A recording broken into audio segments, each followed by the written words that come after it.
नमस्कार दोस्तों। तो पिछली वीडियो में हमने बात की जिसमें सती और महादेव के पूरा का पूरा विवाह का हमने एक वर्णन दिया कि किस तरीके से सती और महादेव का विवाह हुआ और विदा होकर वो कैलाश चली गई। तो अब जो हम टॉपिक बताएंगे उसको शायद मैं एक वीडियो में ना पूरी कर पाऊँ, उसमें शायद 2 या 3 और वीडियो मुझे बनानी पड़ेगी इसी अध्याय के ऊपर। एक दिन सती जब विदा होकर चली गई, जो वो कैलाश में रहने लग गई, तो महादेव ने, अगर आपको याद होगा, जो मैंने पिछली वीडियो में ये कहा था कि महादेव ने विष्णु और ब्रह्मा से ये कहा था कि जो मेरी पत्नी होगी उसे मेरे साथ ही मेरा योगी बनकर, तपस्वी बनकर रहना होगा जब मैं योग करने बैठा हूँ, और जब मैं ध्यान में बैठा हूँ तो उसे भी ध्यान मगन होना होगा। जब मैं ये सब नहीं कर रहा हूँ तो मैं उसका पति कहलाऊंगा, अगर वो ये सब नहीं करती है तो मैं उसे त्याग दूंगा। तो एक दिन कुछ ऐसा हुआ कि शिव जी ने, यानी कि महादेव जी ने सती को त्याग दिया। उसके बाद वो गए अपने पिता के घर, यानी कि दक्ष के घर। उसके बाद उन्होंने देखा कि वहाँ पर शिव जी का थोड़ा अपमान हो रहा है, उसने अपने आप को अग्नि को समर्पित कर दिया, यानी कि अग्नि में वो बैठ गई। लेकिन ये सब हुआ कैसे, किस तरीके से ये हुआ, ये एक टॉपिक है जिसको हम बात करेंगे सब टॉपिक्स के आधार पर, नहीं कि वीडियोस के आधार पर। तो सबसे पहले मैं बता दूं, जब कैलाश पहुंची सती तो उन्होंने वहाँ पे देखा, कुछ दिन बिताए उधर। और क्योंकि वो भी योगी थी, तपस्वी थी, वो भी, उनका रंग भी नीला था और उसे ब्रह्मांड की सबसे सुंदरी आप बोल सकते हो कि वो थी। तो जब वो बैठी हुई थी एक दिन, तो उन्होंने महादेव जी को देखा और महादेव को देखते हुए उन्होंने उनसे कहा कि आप मुझे कुछ बताएं शास्त्रों के बारे में और किस तरीके से आप योग करते हैं। तो उन्होंने उनको योग की पहली बात तो परिभाषा बताई कि योग क्या है, किस तरीके से आप ध्यान में हो सकते हो, किसका मैं स्मरण करता हूँ। और उन्होंने उसको यंत्र शास्त्र के बारे में बताया, ज्योतिष शास्त्र के बारे में बताया कि क्या होता है तंत्र शास्त्र, यंत्र शास्त्र, वो सब उन्होंने सती को बताया। जब उन्होंने उससे ये पूछा कि आप मुझे अपने ध्यान में, यानी कि किसका आप स्मरण करते हो, आप उसके बारे में मुझे बताएं। तो महादेव जी जो स्मरण करते थे, ध्यान करते थे, वो करते थे श्री राम का। अब इस एक अध्याय में फिर से श्री राम का जिक्र है, श्री राम का, यानी लक्ष्मण का भी जिक्र है, सीता मैया का भी जिक्र है।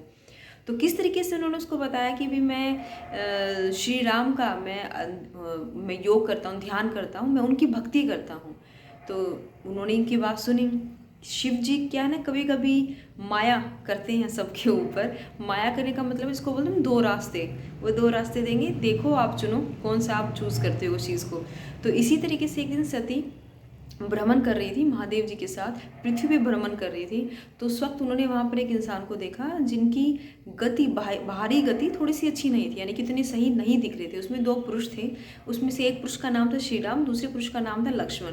उन्होंने राम और लक्ष्मण को देखा और उनकी जो गति देखकर वो हैरान हुई।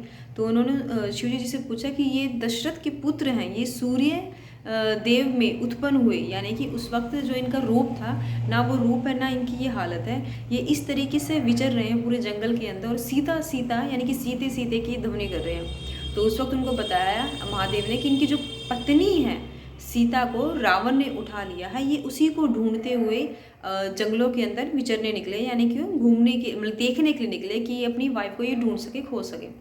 क्योंकि भाई अब वो सती, जिस तरीके से मैंने ये कहा कि वो भी पावरफुल थी क्योंकि देवी का रूप था और उसमें चीज़ों को जानने की जिज्ञासा बहुत ज़्यादा थी, उसके खुद के अपने तरीके थे। तो उस तरीके से जब उन्होंने राम को देखा कि भी मैं नहीं मानती कि ये विष्णु के रूप है, क्योंकि महादेव ने उनको बताया कि ये विष्णु के एक रूप है और इनका जन्म होना तय था, इनका जन्म हुआ है पृथ्वी पर, ये आगे भी ऐसे अवतरित होते रहेंगे जैसे जैसे पाप धरती पर बढ़ेगा। अभी इनका जो कार्य है अपनी पत्नी को छुड़ाना, ये रावण के पास जाएंगे, अपनी पत्नी को छुड़ाएंगे। क्योंकि उन्होंने विश्वास, मतलब कि विश्वास था उनको, बट उनको इस चीज़ का विश्वास नहीं था कि ये विष्णु के रूप है। तो उस वक्त उन्होंने महादेव से कहा कि आप यहीं खड़े होइए, मैं इसकी परीक्षा लेकर आऊँगी, कि मैं देखना चाहूँगी कि ये विष्णु के रूप है या नहीं है। तो महादेव ने कहा कि ठीक है, तुम्हें जो करना है तुम वैसा करो, मैं बरगद के पेड़ के नीचे खड़ा हूँ और अपने मन को तुम संतुष्ट करो। ये कहकर सती मैया गई श्री राम के पास और सती ने ये सोचा कि अगर ये विष्णु है तो ये मुझे देखकर अपने असली रूप में आ जाएंगे। तो वहाँ पर जब सती मैया पहुँची तो उन्होंने विष्णु को, यानी कि श्री राम को प्रणाम किया। तो ये देखा श्री राम ने, और श्री राम क्योंकि विष्णु के रूप थे वो उन्हें पहचान गए थे और उन्होंने सीता मैया का सती ने रूप धारण किया था कि मैं इसकी परीक्षा लेना चाह रही हूँ, मैं सीता का रूप धारण करके जा रही हूँ कि ये सीता को ढूंढ रहा है इस वक्त। तो जब श्री राम ने देखा सती को सीता मैया के रूप में, तो उन्होंने उसको माता कहकर पुकारा कि सती मैया यानी कि महादेव की पत्नी को उन्होंने नमन किया। ये देखकर सती अपने वापस अपने रूप में आ गई और उन्होंने ये कहा कि तुमने ये कैसे किया। तो उस वक्त उन्होंने विष्णु का रूप लिया। उन्होंने बताया कि हाँ, ये विष्णु के ही रूप हैं और विष्णु के रूप में ही ये अवतरित हुए हैं यहाँ पर। तो उन्होंने पूछा सती से कि महादेव जी कहाँ खड़े हैं। तो उन्होंने बताया कि महादेव जी और मैं इस जंगल में आए थे, तो हमने तुमको देखा, तुम्हें और लक्ष्मण को देखा। अच्छा, लक्ष्मण भी एक भगवान के रूप था, उनका भी पैदा होना इसीलिए ही तय था कि वो आए और यहाँ पर यानी कि श्री राम का वो एक हेल्प कर सके, यानी कि ये तय था श्री राम और लक्ष्मण का पैदा होना। और रावण के बारे में आपको पहले ही बता चुकी हूँ। तो जब उन्होंने उनको बताया कि बरगद के पेड़ के नीचे शिव जी खड़े हैं और मैं तुम्हारी सिर्फ परीक्षा लेने के लिए आई थी, ये देखने के लिए तुम क्या वाकई में ही विष्णु के रूप हो या नहीं, पर अब मैं जान गई हूँ कि तुम विष्णु के ही रूप हो। तो उस वक्त राम ने कहा कि हाँ, मैं विष्णु का रूप हूँ, लेकिन मैं इस रूप में भी सिर्फ और सिर्फ महादेव का ही स्मरण करता हूँ। मैं उन्हें अपना गुरु कह लो या देव कह लो, मैं उनको मानता हूँ। तो उस वक्त सती मैया थोड़ी सी चिंता में थी, क्योंकि सती मैया ने कहा कि मेरे जो देव हैं, मेरे जो पति देव हैं, वो ब्रह्मांड के एक तरीके से आप देवता कह लो उन्हें, और वो हर एक इंसान या फिर देव उनको महादेव कहता है और उनको मानते हैं, उनका ध्यान करते हैं। लेकिन मेरे जो पति देव हैं वो सिर्फ उसे तुम्हारा स्मरण करते हैं।